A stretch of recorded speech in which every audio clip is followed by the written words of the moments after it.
All right, our next speaker, Jacob Bleacher, EVA Science and the High Seas Planetary Analog Site in Hawaii, balancing field objectives during long-duration missions.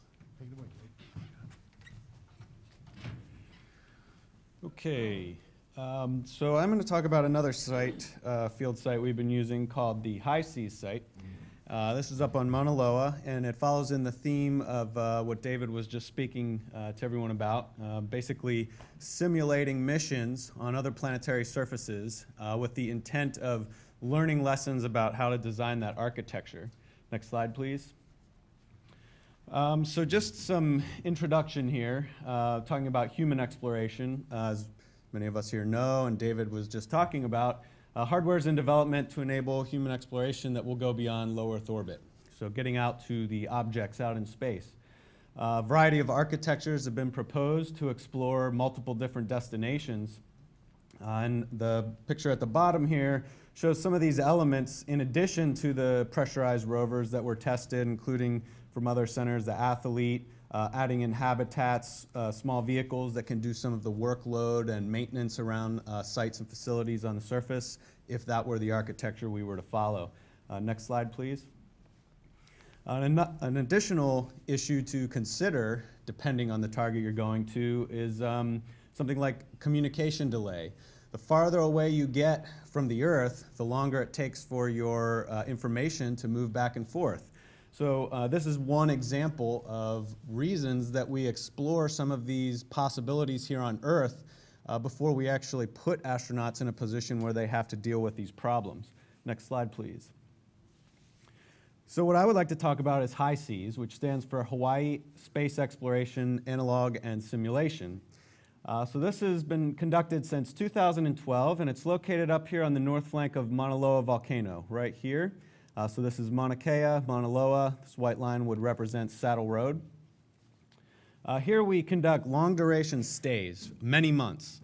6 crew members have been in there for periods of 4 months, 8 months, and we've had 1 crew in for a full year in this location.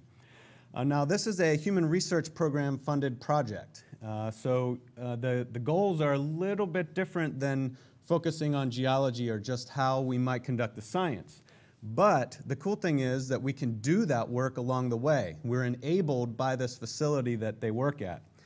Again, the main goals from the HRP are looking at long mission duration, understanding the impact of isolation on crew, and looking at time delay on communication. And they've been tracking crew performance through high-fidelity collaborative tasks. Next slide, please.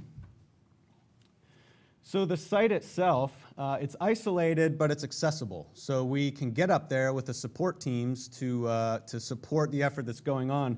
But once the crew go into the habitat here, they don't see another person for the duration of their mission. And the only communication they have is with the support team through the time delay.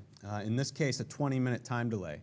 Most of that communication is then done by text, texting information. So the crew really only do interact with each other physically, directly. They're the only other people that they hear speak during the mission. This is an interesting site. It's a disused quarry site, which means it shows signs of site preparation. So if you're actually building and constructing features on the surface of another planet, you are likely to have to do some form of site preparation. So those types of scars are present here. The site is basically basaltic rock of relatively young ages, terrestrial ages. What this equates to is basically very little earth erosion or modification. So we don't see a lot of fluvial processes or aeolian processes imprinted on top of the basalts. And then there are a variety of physical volcanological features that those of us who study volcanoes are familiar with. Next slide, please.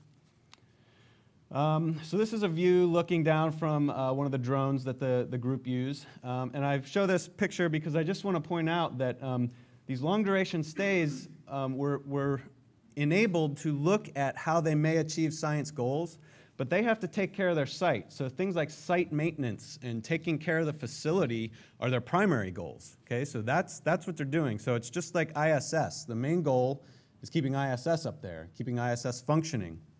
They then do subsequent science tasks as part of the experiment, but they have a lot of other work they have to do. It's not just all science.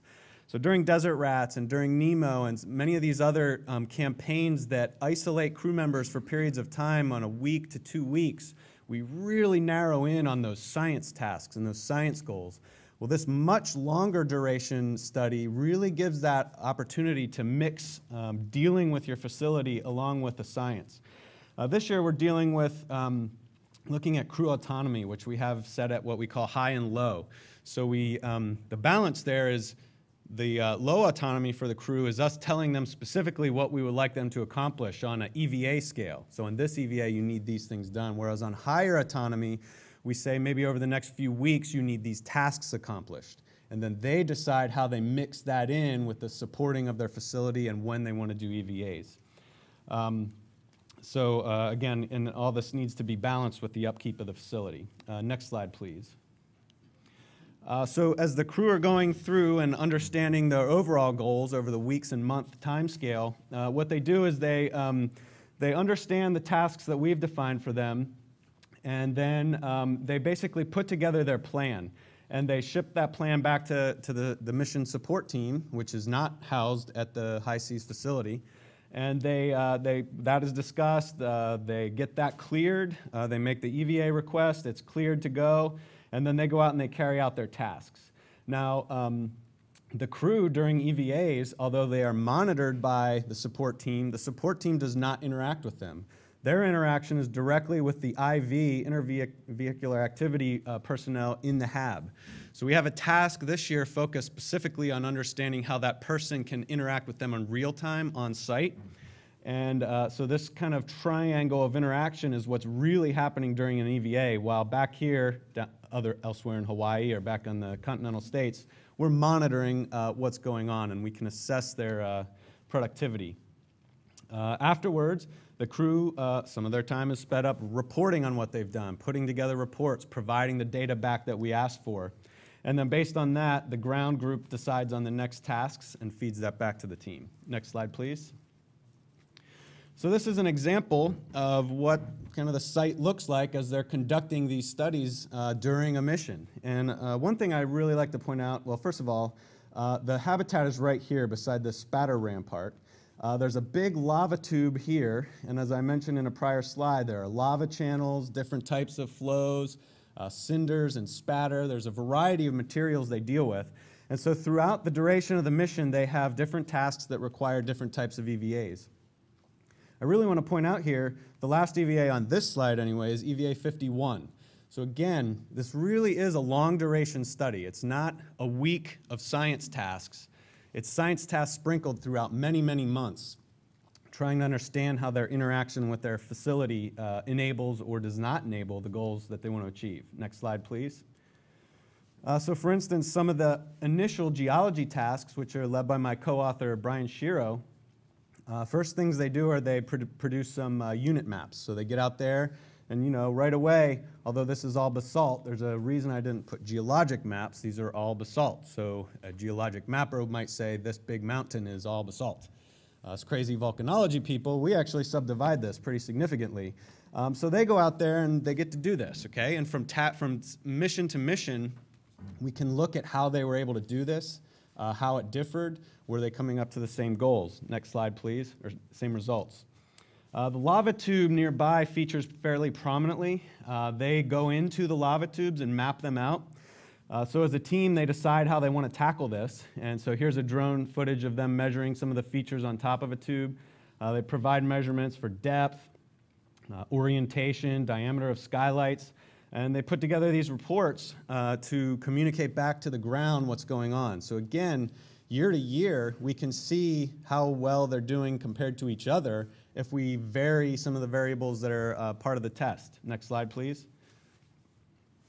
Now, an important part to this is the ground truthing. And so this is where our group comes into play and where we actually get to go out there and do some actual science underlying this. So what we've been doing is going out there and doing our traditional research in the field area. So we get in these lava tubes and we get out on the surface. We conduct our mapping. We've used a variety of different instruments out here, and this is where the RISE team from Survey plays a heavy role. We've used magnetometers, GPR, ground penetrating radar, which you can see over here, mapping lava tubes from the surface. At Goddard, we have this LiDAR capability, which we use to map lava tubes internally. We've XRF, XRD, evolved gas mass spectrometry, and we've even done DNA sequencing within the lava tubes to look at both what's in the lava tube to begin with and how does that vary as we move through the lava tube year after year. Next slide, please. So here's an example. Again, I'll point out that this capability of mapping lava tubes that we have at Goddard is used by multiple different teams. As already mentioned, that the Finesse team, which uses the capability, has a 3D capability VR to look at in the back. Encourage you to check that out. Brent put that modeling together, Brent Gary. Here is another example. So we've been slowly putting together these multiple lava tubes, and he has now put together a map of the internal part of the tube. You can see how high thick the roof is, what the surface is like, what the shapes of the tube. And if you go back to their maps, now you're getting to a point where you can actually kind of ground truth this. How accurate are the measurements that they're making from the inside compared to what we now know is very precisely the shape of the lava tube? Next slide, please. So now I want to bring you back to some of these differences. So I'm talking about the geology-focused tasks here, which are very similar to the things we've done with desert rats and we work on with NEMO. But the thing here about high seas is balancing it with some of the other tasks. Next slide, please. So I'll go back to the lava tube. The lava tube's not just explored for the science aspect to it. This is one of the maps that they produce for a section of the lava tube. The reason they actually map out the lava tube is they use it as a resource. Next slide, please. The mission, as designed by HRP, wanted to simulate what would happen during a solar flare event. So at random times during the mission, the crew are ordered into a safe haven, which is the lava tube. So they're not just mapping it because it's fun, they're mapping it because they need to pick out the quickest and easiest routes to get into these spaces to protect themselves from the environment.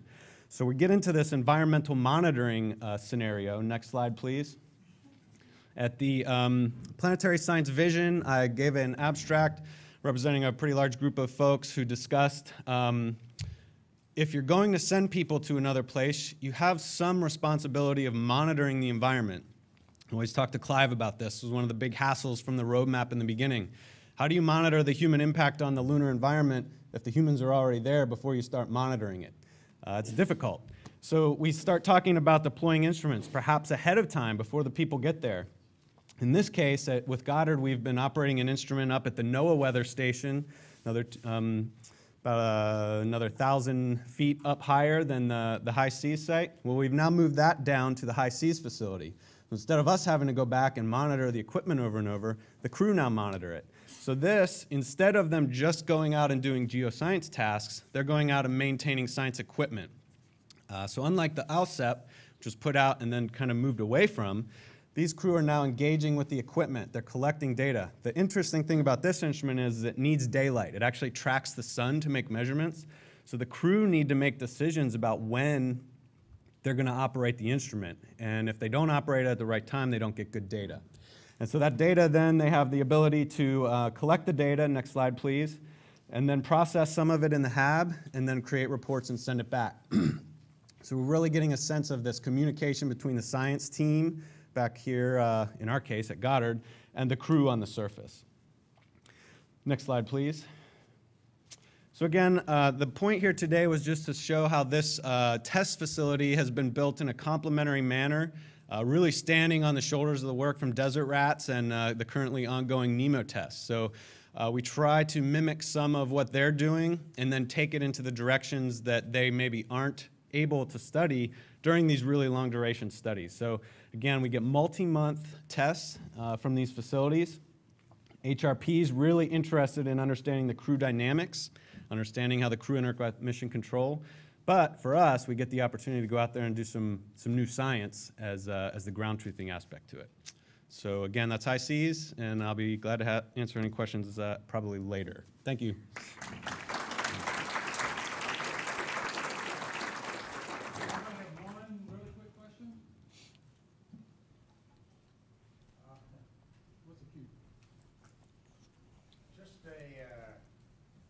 Just a personal thought here. I would change approves EVA to recommends changes. I don't think that in these kind of long-term exploration things that you want to have that approval aspect in there, Jake. It's going to slow the process down. And I think you let the crew make the decisions. It's one thing to send them the plan. The ground may well have some good suggestions, but I don't think approval is what you want to have. And in fact, Jack, the reason we're collecting the data is so that we can back up what you just said. You know, though I agree with you, that has been a very slow change to suggest in the overall dynamics of how NASA runs missions. But we're collecting data now, and we can actually get at, you know, as David was talking about the efficiency of crew in the small pressurized rover, we're now talking about the efficiency of crew in the cycle of proposing plans and EVAs, and how, you know, right now the control is all in mission operations back at Johnson, and we're trying to understand how that might work in this time-delayed scenario, and it's probably not the same. It's not going to be the same, that is for sure, but we want data to back up those statements.